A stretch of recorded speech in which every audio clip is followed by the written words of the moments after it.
No division of Bengaluru. Bengaluru ಅಂತಂದ್ರೆ division ಅಂತಂದ್ರೆ ಇದನ್ನ ಇಡೀ ಬೆಂಗಳೂರನ್ನ ಇದನ್ನ ಮಾಡಕ್ ನಾವು ಹೋಗಲ್ಲ. ಅವರು ಕ್ವಶನ್ ಮಾಡ್ತಿದ್ರು, ಇಲ್ಲ ಕೆಲವರೆಲ್ಲ ಭಾಗ ಮಾಡಿಬಿಟ್ರಿ, ಹಂಗೆ ಮಾಡಿಬಿಟ್ರಿ ಅಂತೇಳಿ. ಸೊ ಚೀಫ್ ಮಿನಿಸ್ಟರ್ GBAಗೆ ಯಾಕೆ ಬಂದಕ್ಕಿಟ್ಟು ಅಂತಂದ್ರೆ ಕೆಲವು ಎಲ್ಲ ಕಾರ್ಪೊರೇಷನ್ ಮಧ್ಯದಲ್ಲಿ ದೊಡ್ಡ ಇಂಪಾರ್ಟೆಂಟ್ ಡಿಸಿಷನ್ ತಗೋಬೇಕಾಗ್ತದೆ, ದೊಡ್ಡ ದೊಡ್ಡ ಕೆಲಸ ಮಾಡಬೇಕಾಗ್ತದೆ.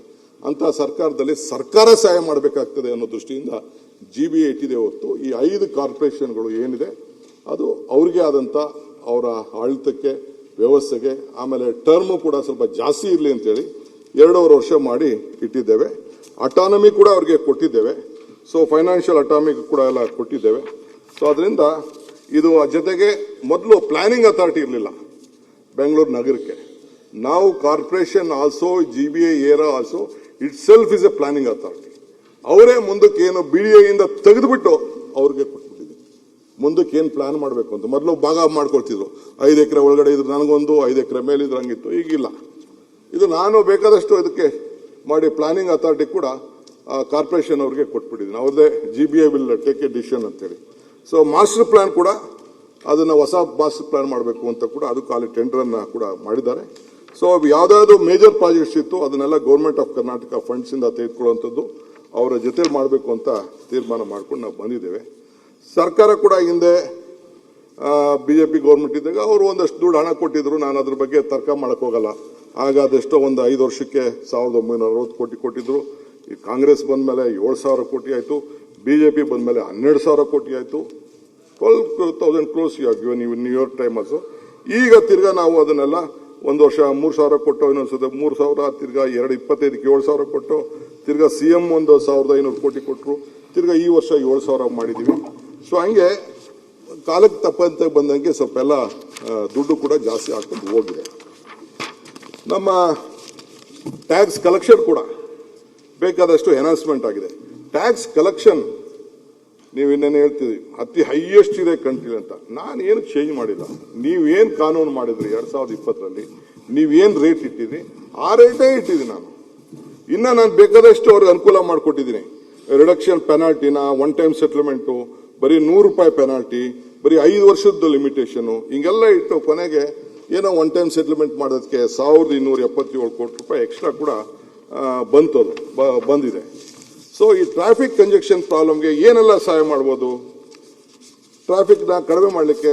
ಯಾಕೆಂದ್ರೆ ನಮ್ಮ ಬೆಂಗಳೂರು ಫುಲ್ ನ್ಯೂಸ್ ಯಾವಾಗ್ಲೂ ಏನೇ ಹೆಚ್ಚು ಕಮ್ಮಿ ಆದ್ರೂ ಬೆಂಗಳೂರು, ಬಾಂಬೆದು ಬರೋದಿಲ್ಲ, ಡೆಲ್ಲಿದು ಬರೋದಿಲ್ಲ, ಹೈದರಾಬಾದ್ ಬರೋದಿಲ್ಲ, ಎಲ್ಲ ಕಡೆ ನಮ್ಕಿನ್ನ ವರ್ಸ್ಟ್ ಇದೆ traffic. But it is not making A noise, but Bangalore makes A noise. ಯಾಕೆ? ಈಗ ಮೊನ್ನೆ ಮೋದಿ ಸಾಹೇಬರು ಬಂದಿದ್ರು ಬೆಂಗಳೂರಿಗೆ. ಮೋದಿ ಸಾಹೇಬರು ನಮ್ಮ ಅಶೋಕ್ ಹೇಳ್ತಿದ್ರು, ಇಲ್ಲ ಈಗ ಮೋದಿ ಸಾಹೇಬ್ರು ಏನು ಹೇಳಿದ್ರು, why Modi call this a global city. ಬೇರೆ ಏನೋ ಹೇಳ್ಬೋದಾಯ್ತಲ್ಲ ಬೆಂಗಳೂರು ನಗರಕ್ಕೆ ಬಂದು. ಇವರು ಸ್ಟೇಜ್ ಬಂದಿದ್ರಲ್ಲ ಅವತ್ತು. ಭವಿಷ್ಯದ ಎಲ್ಲ ಸವಾಲುಗಳನ್ನ ಬೆಂಗಳೂರಿಗೆ ಸಿದ್ಧತೆ ಮಾಡ್ಕೊಳ್ಬೇಕು ಪ್ರಧಾನಿ ಮೋದಿ ಅವರು ಸಲಹೆ. ಸೊ ಹಂಗೆ ಭಾರತದ ಚಿಹ್ನೆ ಬೆಂಗಳೂರು, ಮೋದಿ ಬಣ್ಣನೆ, it is A global city ಅಂತ ಮೋದಿ ಸಾಹೇಬರು ಹೇಳಿದ್ರು. ಬಹಳ ಸಂತೋಷ, ಅವ್ರಿಗೂ ಗೊತ್ತಿದೆ.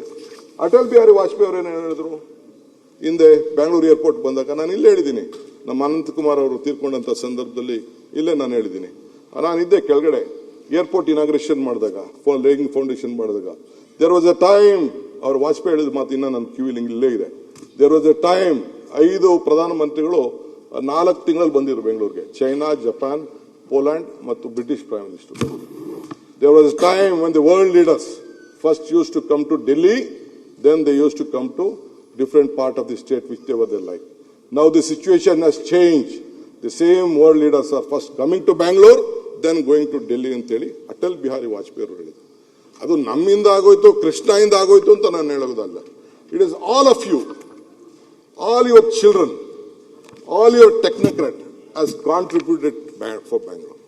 ಇವತ್ತು ಬೆಂಗಳೂರು 26 ಲಕ್ಷ IT ಪ್ರೊಫೆಷನಲ್ಸ್ ಬೆಂಗಳೂರು ಕೆಲಸ ಮಾಡ್ತಾ ಇದ್ದಾರೆ.